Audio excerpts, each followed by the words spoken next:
Pai, muito obrigado, porque nessa manhã tão bonita de domingo, sol tão quente, mas tão bonito, nós estamos juntos aqui na Tua casa, nos abrigando aos Teus pés, para ouvir a Tua voz.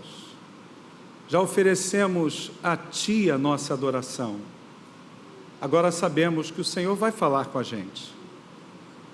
Então, muito obrigado, porque queremos ouvir a Tua voz, vamos ser ensinados pela Tua palavra, para sairmos daqui felizes, sairmos daqui para cumprir a nossa missão, para falar de Jesus às pessoas que estão junto da gente.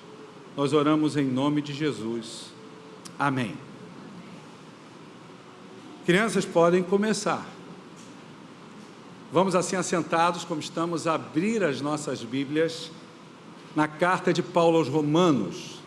Romanos capítulo 12, versículos 1 e 2.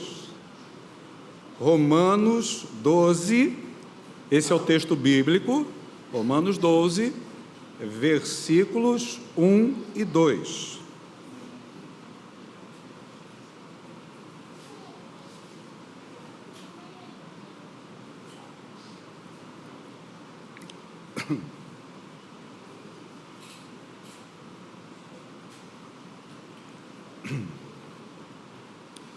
Acredito que todos já acharam, independente da projeção aqui à frente.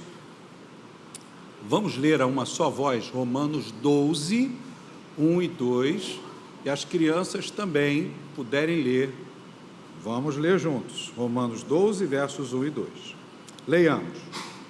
Rogo-vos, pois, irmãos, pelas misericórdias de Deus, que apresenteis o vosso corpo por sacrifício vivo, santo e agradável a Deus, que é o vosso culto racional.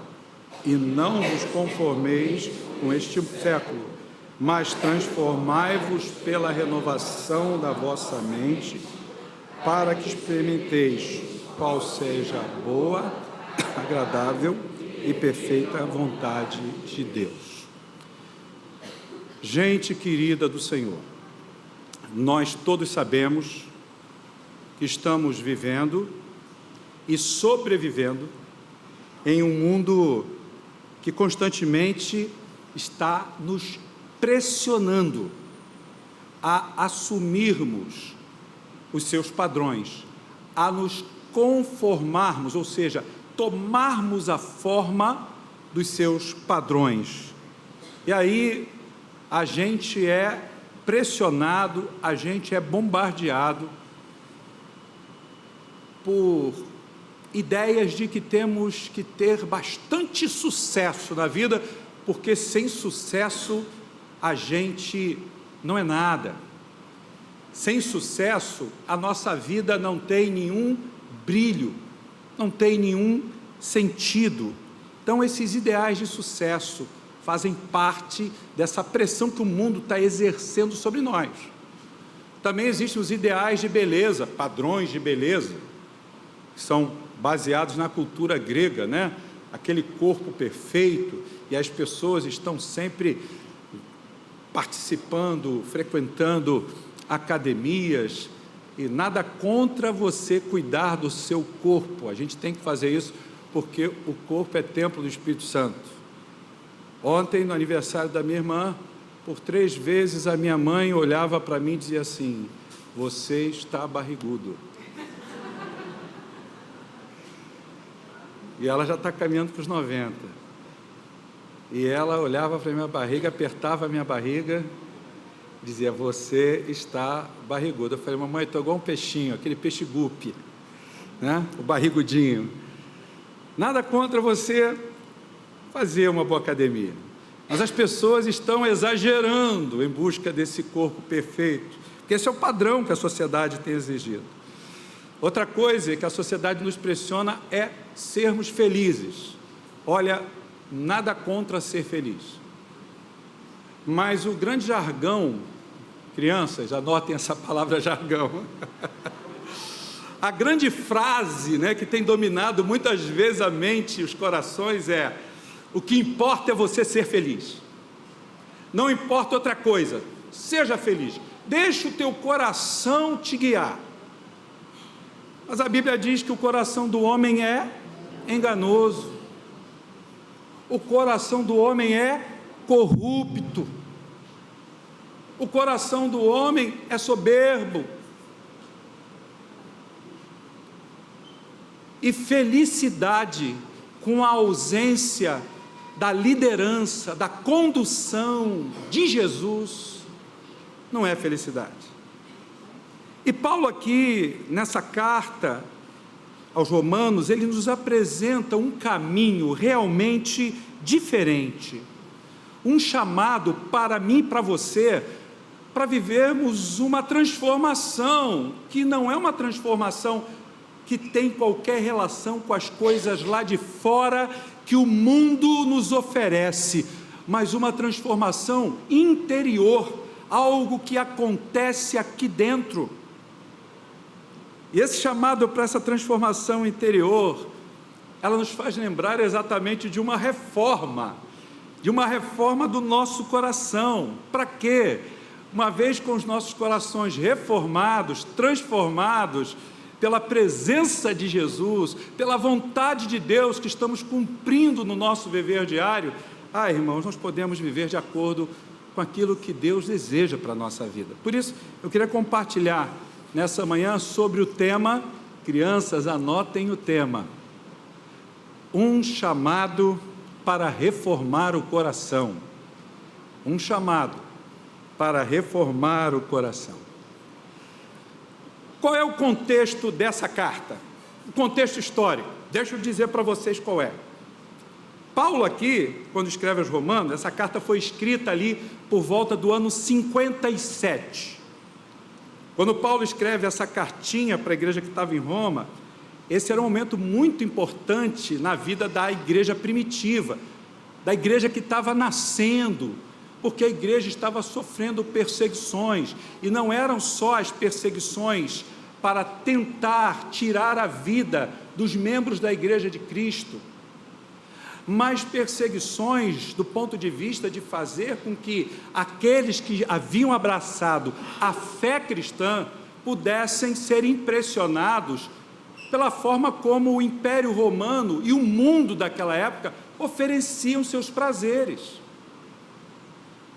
E eles estavam sendo pressionados a mudar, mas mudar para conformar, ou seja, tomar a forma na vida deles daquilo que aquela sociedade completamente longe de Deus estava propondo. E aí, irmãos, essa igreja em Roma, ela era composta tanto por judeus como pessoas que não eram judeus e que eram chamados de gentios, da onde vem a expressão gentílica, de outros povos, de outras gentes. E aí havia tensões, havia luta entre esses dois grupos, o grupo dos gentios e o grupo dos judeus. E Paulo, quando escreve essa carta, e ele manda para os irmãos que estão em Roma, e aqueles que estavam em Roma eram tanto judeus como gentios, o que Paulo deseja é promover a unidade desses dois grupos, porque esses dois grupos pertenciam à igreja de Jesus, tanto judeus como gentios, que pensavam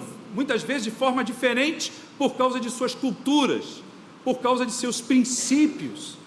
Paulo agora está escrevendo essa carta e está fazendo com que esses grupos possam viver uma vida cristã de compreensão mútua, através dos ajustes que a fé cristã estava aqui promovendo. Então, Paulo vai enfatizar que todos esses dois grupos, quer judeus, quer gentios, eles eram justificados mediante a fé em Cristo Jesus.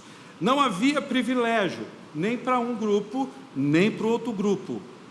É esse o contexto histórico dessa carta. Independente da origem étnica e da origem cultural, eles eram justificados em Cristo. E aqui então, no capítulo 12, o apóstolo Paulo começa a apresentar palavras de encorajamento, de forma muito prática, sobre os cristãos que deviam viver em unidade dentro dessa comunidade dos salvos, mas não só dentro da igreja, não só dentro da comunidade dos salvos, dentro do mundo, porque a igreja não vive fora dessa realidade mundana. Você não fica 24 horas dentro de um templo, você não fica 24 horas ou a maior parte do dia em oração, em leitura da Bíblia, aprendendo na escola bíblica dominical com nossos abençoados e excelentes professores. Não, a gente vive a maior parte do tempo lá fora, é na escola, é no trabalho, é lá com os nossos vizinhos, é na academia. Nesses lugares onde nós estamos, nesse contexto, Deus nos chama para vivermos o Evangelho. E aí, eu queria trabalhar com vocês 3 pontos. Atenção, crianças, o primeiro ponto, o tema da mensagem é que Deus nos chama para reformar o coração. E como Deus nos chama para reformar o coração? Primeiro ponto, em primeiro lugar, Deus nos chama para reformar o coração com uma vida totalmente santificada. Deus nos chama para reformar o coração, primeiro ponto, com uma vida totalmente santificada. Olhem comigo o versículo 1 mais uma vez, ele diz assim: rogo-vos, pois, irmãos, pelas misericórdias de Deus, que apresenteis o vosso corpo por sacrifício vivo, santo e agradável a Deus, que é o vosso culto racional. Paulo aqui está encorajando a igreja a oferecer aquilo que é a interface. O que é a interface, pastor? É aquilo que faz a mediação, que é o meio entre a vida da pessoa e o mundo em que ela vive. O que é que faz essa mediação entre a sua vida e as pessoas que convivem com você? É o seu corpo. Imagina você sem corpo. Como é que a gente vai se relacionar com pessoas sem tocá-las, sem senti-las, sem ouvi-las? Paulo está dizendo que o nosso corpo precisa ser santificado, precisa ser consagrado.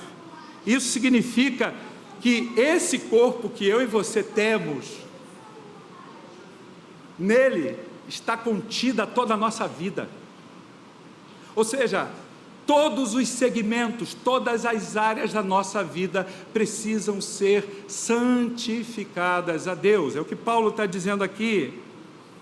Os nossos pensamentos, porque o nosso corpo tem um cérebro, e no cérebro se processam os pensamentos. Nós cantamos uma canção aqui com o nosso ministério de louvor, foi a primeira canção aos Filipenses, é o título da música. E lá no capítulo 4, versículo 8, da onde se extrai essa canção, Paulo está dizendo para os irmãos lá de Filipos, aos filipenses: tudo que for verdadeiro, tudo que for honesto, tudo que for justo, tudo que for agradável, tudo que for de boa fama, se algum louvor existir e alguma virtude houver, seja isso que ocupe o vosso pensamento. E aí, irmãos, Paulo está dizendo aqui que os nossos pensamentos, que fazem parte do nosso corpo, as nossas palavras, as nossas ações, o nosso tempo, os nossos talentos, tudo que envolve essa nossa realidade corpórea precisa ser consagrado a Deus. É o que ele está dizendo aqui. Isso não se trata de um sacrifício doloroso, de um sacrifício que vai nos custar tanto. Paulo está ensinando à igreja que isso aqui é um ato de adoração, é um ato de uma entrega, de uma resposta de forma agradecida, de um coração grato pelas misericórdias de Deus demonstradas em Cristo Jesus. Quando o reformador João Calvino e essa dupla de atacantes é maravilhosa, Lutero e Calvino. O Ancelotti, pena que ele não pode contratar, chamar esses dois para jogar na seleção, mas eles jogam na seleção do Senhor. Lutero inicia todo um processo de uma forma mais ousada, mais corajosa. Calvino vem depois e sistematiza, ou seja, dá ordem teológica a todos os pensamentos de Lutero. E João Calvino, em suas Institutas da Religião Cristã, uma obra maravilhosa que ele escreveu, ele enfatiza que a verdadeira piedade cristã, a verdadeira vida de alguém que se consagra a Deus, está na ênfase de nos entregarmos totalmente a Deus, para que Deus possa governar a nossa vida de uma forma total, e assim a vontade de Deus ser manifesta totalmente através de nós em todas as coisas. Irmãos, oferecer a nossa vida como sacrifício vivo diante de Deus, segundo o texto, é reconhecer de fato que não pertencemos a nós mesmos, mas que nós fomos comprados por um excelente, maravilhoso e altíssimo preço, que foi o sangue de Jesus. E aí eu queria que você pensasse comigo nessa manhã, você fizesse essa avaliação na sua intimidade de alma, seu coração.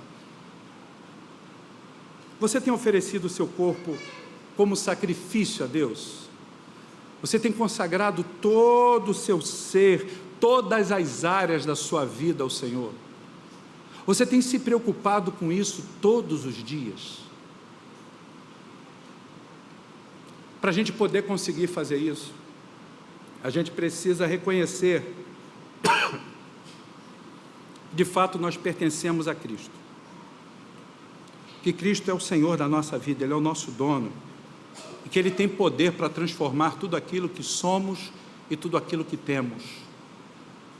Mas também nós precisamos ter a humildade de pedirmos a Ele em oração, que Ele venha nos ajudar, que Jesus venha nos ajudar, que Jesus venha nos transformar, que o Espírito Santo venha tirar dos nossos corações aqueles pensamentos intrusivos. O que é intrusivo, pastor? Aqueles pensamentos que nós não podemos controlar, que de repente vêm, e muitas vezes pensamentos maus, pensamentos ruins. A gente precisa estar ali em oração, dizendo: Senhor, eu confio na sua graça, eu confio no seu poder, tira esse sentimento, tira esse pensamento, transforma as minhas palavras, que às vezes são tão duras e amargas, transforma as minhas palavras em palavras que traduzam mansidão, leveza, doçura.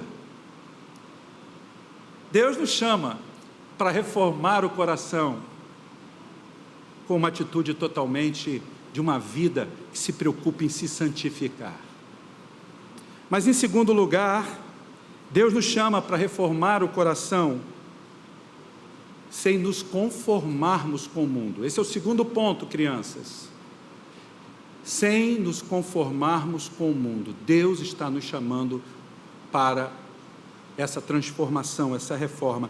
Diz o versículo 2a desse capítulo 12. Capítulo 12, verso 2, no início, por isso que é 2a.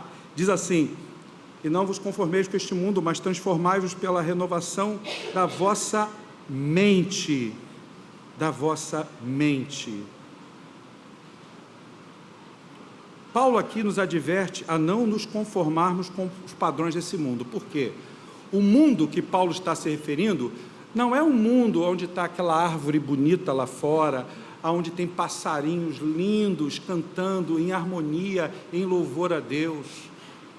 Não é naquela loja bonita que você entra no shopping, sabe? Esse mundo ao que Paulo está se referindo é um mundo onde o pecado ele domina, onde o sistema do pecado ele está atuando. E aí esse mundo onde o pecado ele predomina nos oferece uma visão distorcida de Deus, uma visão distorcida da realidade que Deus quer para a nossa vida. Os valores morais, éticos, estão completamente distorcidos. Um exemplo disso, quando se fala hoje de família, existem grupos lá fora, no mundão, grupos sociais, políticos, dentro das universidades, estão dizendo família para quê? A família só distorce e a família só prejudica a visão de formação do indivíduo, porque a família em si é um grande problema. E aí estão tentando desconstruir a família tradicional. Vocês sabem que o pastor não prega a ideologia política, eu prego a ideologia bíblica. E esse mundo nos oferece uma visão distorcida da realidade, porque os valores são invertidos. Uma busca incessante por prazeres passageiros e cada vez mais relacionados a um sentimento de esvaziamento da presença de Deus. Se nós nos conformarmos a este mundo, nós estaremos abraçando valores completamente longe do propósito de Deus. Nós estaremos negligenciando a vontade de Deus. O grande teólogo e pensador do século IV, e que eu estimo por demais, Agostinho de Hipona, ou Santo Agostinho, em sua obra Cidade de Deus, ele contrasta a cidade terrena com a cidade celestial, com a cidade de Deus, e ele destaca nessa obra que os cristãos eles devem se empenhar por buscar os valores e princípios do reino de Deus, ao invés de se conformarem aos princípios e valores deste mundo passageiro.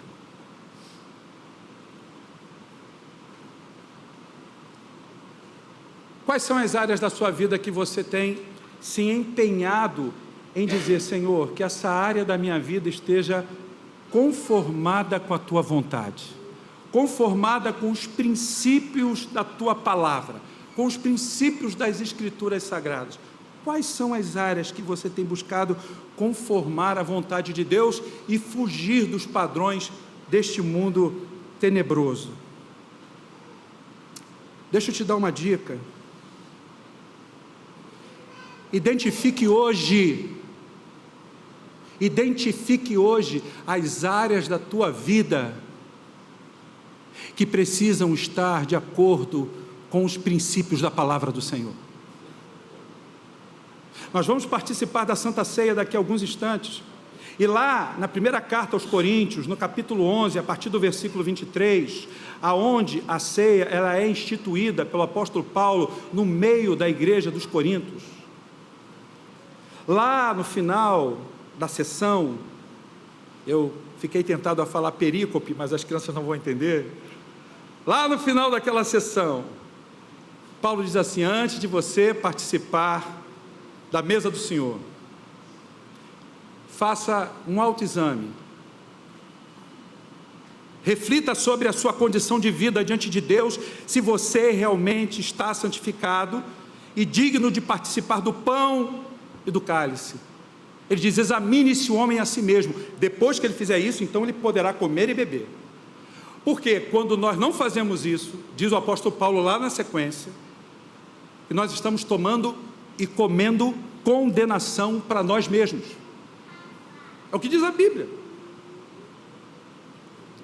Irmãos, nós precisamos entender que assim como você, na construção da sua identidade profissional, você precisa estudar, e você precisa fazer as coisas direitinho para ser o melhor profissional, seja em qualquer área, em qualquer segmento da vida.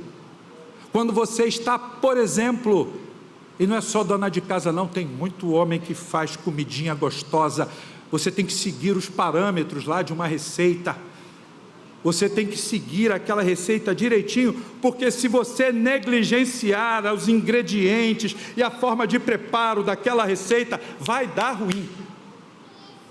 Aí quando chega a vez da gente viver aquilo que a Bíblia exige da nossa vida, a gente quer dar um jeitinho, Deus vai entender, pastor.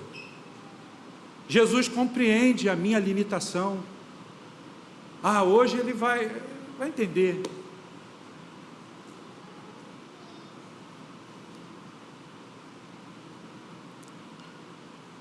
Identifique qual é a área da sua vida onde é uma brecha para o pecado entrar, para o pecado fazer morada.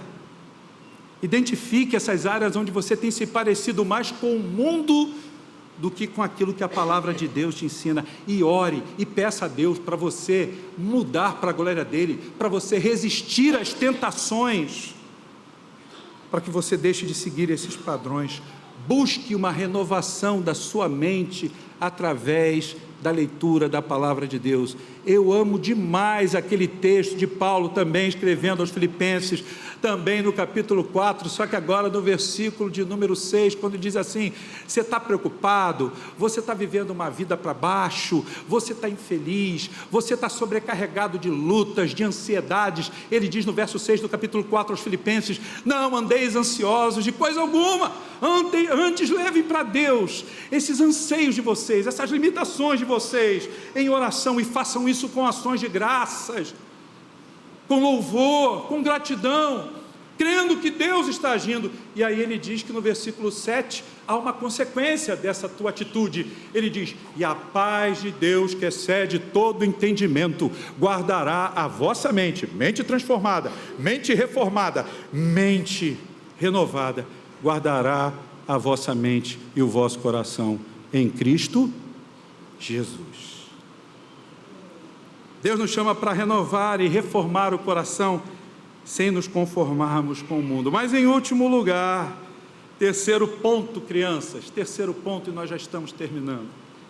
Deus nos chama para reformar o coração com uma mente transformada.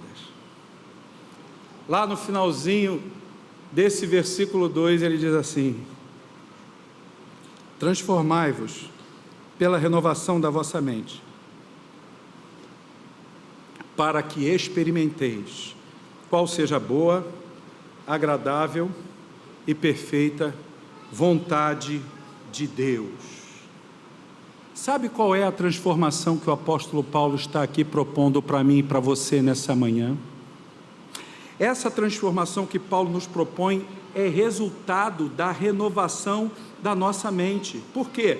Porque a nossa mente, ela é o centro das nossas emoções, é o centro dos nossos pensamentos, das nossas decisões, é o nosso coração, Então, quando nós permitimos que a palavra de Deus, o Espírito Santo, renovem a nossa mente, nós estamos sendo capacitados a discernir a vontade de Deus e a viver de acordo com ela.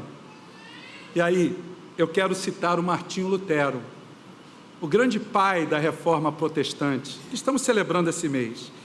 Lutero, em sua defesa sobre a justificação pela fé, ele declara e enfatiza que a mente humana é uma mente obscurecida, ou seja, uma mente escurecida pelo pecado. Ela precisa ser iluminada pela graça de Deus para compreender as verdades espirituais.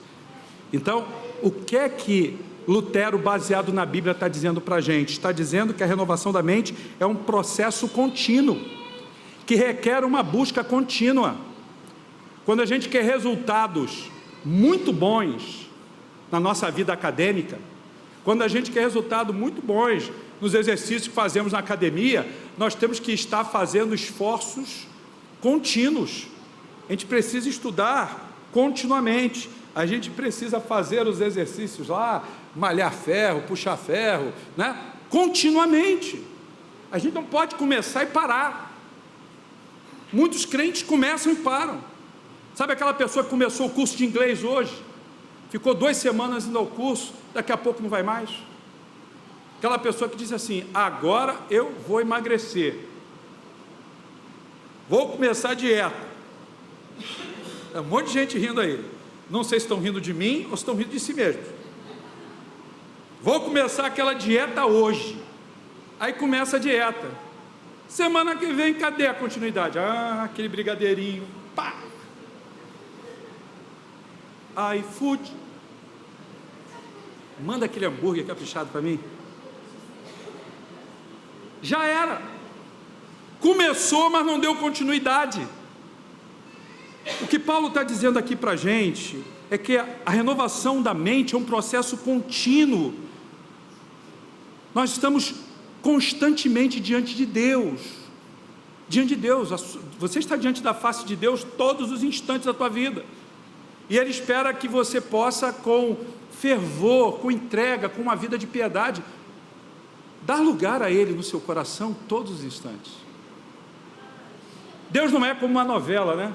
Novela tem um capítulo, você vai naquele horário, liga, terminou, no dia seguinte você tem que esperar. Deus não é um Deus novela. Deus é um Deus de caminhada contínua com a gente, é um Deus de jornada, é um Deus do dia a dia, gente. Agora, como é que a gente pode fazer isso, pastor? Como é que a gente pode buscar essa renovação da mente? A gente tem que buscar a renovação da mente através da leitura da palavra do Senhor. Você tem lido a palavra do Senhor? Você tem meditado na palavra do Senhor? Você tem tido tempo para falar com Deus em oração e ouvir o Senhor falar com você através da leitura da sua palavra? Dedique um tempo de qualidade, meu irmão, minha irmã. Dedique um tempo de qualidade para poder buscar a Deus, para que a sua mente seja renovada. Isso vai ajudar você a discernir a vontade de Deus na sua vida. Busque a comunhão também com outros irmãos. Busque comunhão com seus irmãos, porque quando a gente tem comunhão com os nossos irmãos, esses nossos irmãos que amam a Jesus e que vivem uma vida de piedade aos pés de Jesus, eles vão nos encorajar a nós vivermos uma vida para Deus, e isso vai causar uma edificação de um para com os outros, né? Edificação mútua. Eu termino dizendo para você nessa manhã que o chamado que Deus nos faz para reformar o nosso coração é um convite para uma vida de transformação e propósito. Quando todos os dias nós estamos preocupados e desejosos de oferecer os nossos corpos como sacrifício vivo, santo e agradável a Deus, quando nós estamos ali resistindo aos ataques desse mundo, para não nos conformarmos com esse mundo, estamos resistindo às tentações do mundo, quando nós estamos de fato procurando experimentar, viver uma mente aberta para as coisas que vêm do alto, não aberta para as coisas que vêm do mundo. Recentemente eu conversava com um universitário, e ele falou assim: pastor, eu quando entrei para a universidade, a minha mente foi mais aberta para isso. Quando ele falou que foi mais aberta para isso, eu perguntei, mas para isso? Isso aí não confere glória para Deus. Isso não está de acordo com o que a Bíblia ensina. Ah, mas o meu professor de física parou lá, uma fórmula, e dentro daquela fórmula ele sugeriu. Eu falei, quanto tempo ele sugeriu essa ideia? Talvez uns 40 minutos. E a aula?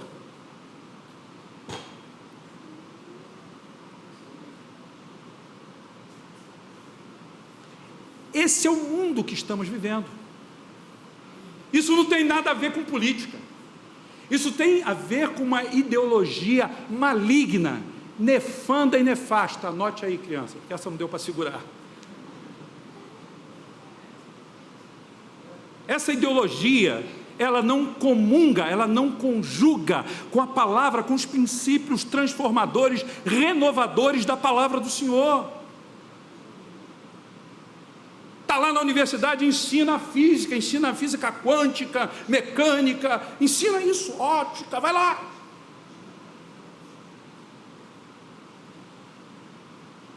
Mas ensinar algo que vai tomar tempo desproposital e ainda vai contra a palavra de Deus, irmãozinho, minha mente foi aberta. Não, sua mente foi fechada.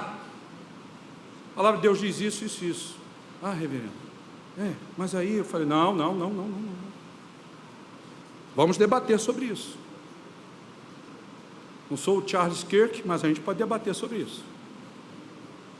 Está totalmente fora dos princípios da palavra de Deus. Então, Que nós, irmãos, possamos nessa manhã dar uma resposta ao Senhor com o nosso coração desejoso dessa reforma espiritual, que a gente atenda o chamado de Deus com humildade, com gratidão, com sede, com desejo de servi-lo, de confiar na sua graça, de confiar no seu poder, porque o Senhor nos chamou para nos conformarmos à sua imagem, reproduzirmos o caráter e a imagem do seu Filho Jesus. É isso que vai dar consistência à nossa vida.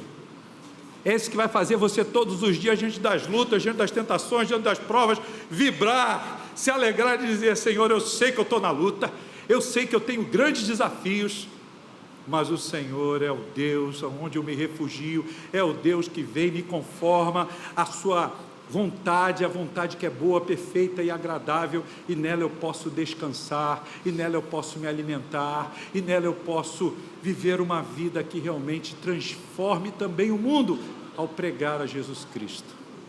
Que Deus nos abençoe, que Deus use a cada um de nós, uma perspectiva da nossa vida reformada por Ele, porque se a sua vida não estiver reformada pelo Senhor, sua família não será alcançada pela renovação e pela reforma do Senhor na vida dela, começa da gente.